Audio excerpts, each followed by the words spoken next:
दिल्ली फसादात की साजिश के इल्ज़ामात में 2020 से जेल में बंद उमर खालिद की ज़मानत अर्जी फिर से खारिज। हालात में तब्दीली का हवाला देते हुए इमसाल फरवरी को सुप्रीम कोर्ट से अपनी दरख्वास्त से ज़मानत वापस लेकर ट्रायल कोर्ट की तरफ रुजू हुए थे उमर खालिद।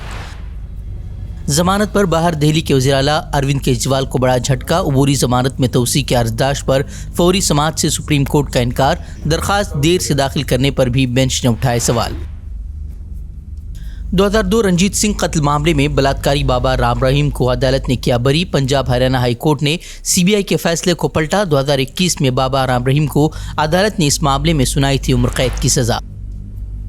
हिमाचल प्रदेश में लोकसभा और असम्बली के ज़िमनी इंतखाबात के लिए वोटिंग से कबल रियासती वज़ीर आला सुखविंदर सिक्कू का बड़ा दावा। कहा, लोकसभा की 4 और ज़िमनी इंतखाबात की तमाम 6 सीटों पर जीत दर्ज करेगी कांग्रेस। बीजेपी हुक्मरान रियासत मध्य प्रदेश में इंसाफ के लिए दर ठोकरें खा रही जिनसी ज्यादती का शिकार दलित खातून के एम्बुलेंस से गिरने से पुरअसरार तौर पर मौत। जिनसी ज्यादती की शिकायत के बाद पहले भाई फिर चचा को उतारा गया था मौत के घाट। अब खातून के एम्बुलेंस से गिरकर मरने का दावा। कांग्रेस रहनुमा राहुल गांधी ने फ़ोन पर अहल खाना से की बात। कहा, कांग्रेस हमेशा आपके साथ हर मुमकिन मदद की कराई यकीन दहानी। बनारस में 7वें मरहले में वोटिंग से कबल अखिलेश और राहुल गांधी का रोड शो। जलसे आम में दोनों रहनुमाओं ने महंगाई, तरक्की और रोजगार पर बीजेपी पर साधा निशाना। वज़ीर आज़म की बातों को सिर्फ खोखले दावे करार दिया।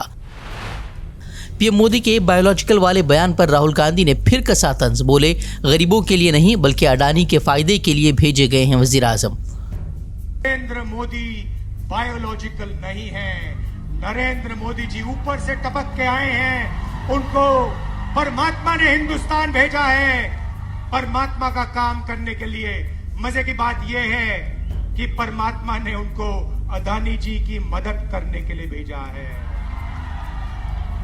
अंबानी जी की मदद करने के लिए भेजा है। मगर परमात्मा ने उन्हें किसान को मदद करने के लिए नहीं भेजा, मजदूर को मदद करने के लिए नहीं भेजा, जाति जनगणना करवाने के लिए नहीं भेजा।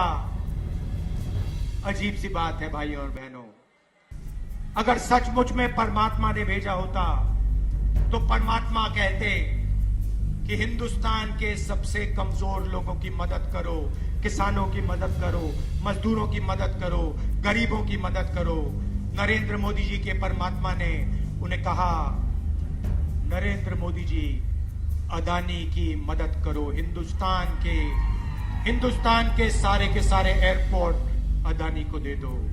हिंदुस्तान के पावर प्लांट्स को अदानी को दे दो। हिंदुस्तान की शुमाल मशरक़ी रियासतों में बारिश के बाद लैंडस्लाइडिंग और मुख्तलिफ हादसात में 25 अफराद हलाक। मिजोरम में 20, आसाम में 3 और मेघालय और नागालैंड में एक शख्स की मौत। मिजोरम में मूसलाधार बारिश के सबब पत्थर की खान मुनहदिम, 12 लोगों की गई जान। अब भी कई लोग मलबे में फंसे।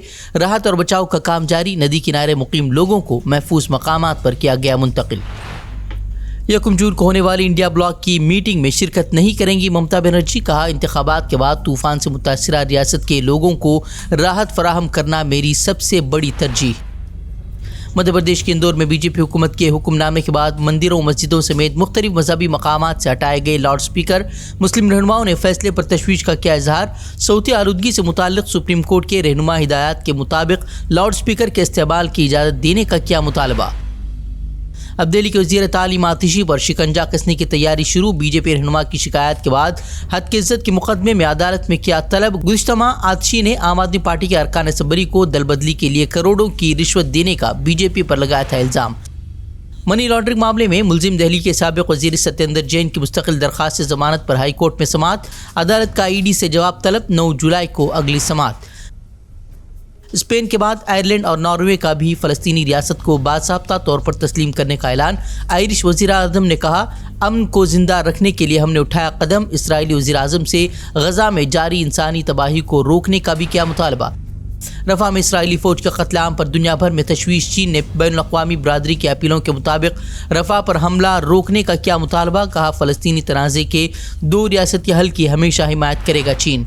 मासूमों के कातिल इसराइली वज़ीर-ए-आज़म नेतन्याहू की हठधर्मी बरकरार। रफ़ा में हलाकत खेज़ होलनाक इसराइली हमले को अफसोसनाक गलती का नतीजा करार दिया। रफ़ा में मज़ीद हमले जारी रखने की भी कही बात। गज़ा में इसराइल के हमले जारी। 24 घंटों में मज़ीद 46 फ़लस्तीनी शहीद, 110 ज़ख्मी।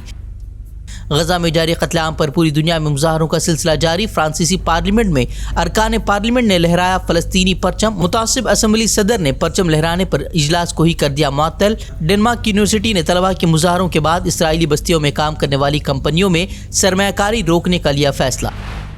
यमन के हुसियों ने बहर अहमर में एक और बहरी जहाज को बनाया निशाना। हमले में जहाज को भारी नुकसान पहुंचने का दावा, लेकिन अमला महफूज।